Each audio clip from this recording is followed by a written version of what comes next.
Hello, in today's video I'll show you how to change the bitrate on GoPro Mission 1.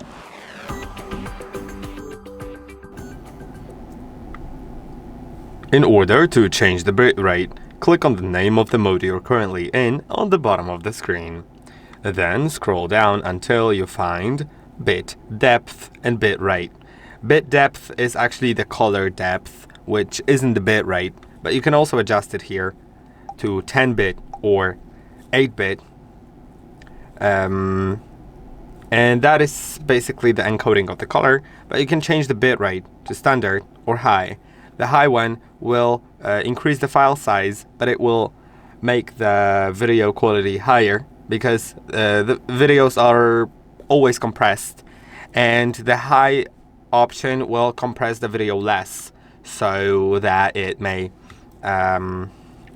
make the video higher quality but take more space. I hope that this video was helpful. Don't forget to like and subscribe, and I'll see you in the next one.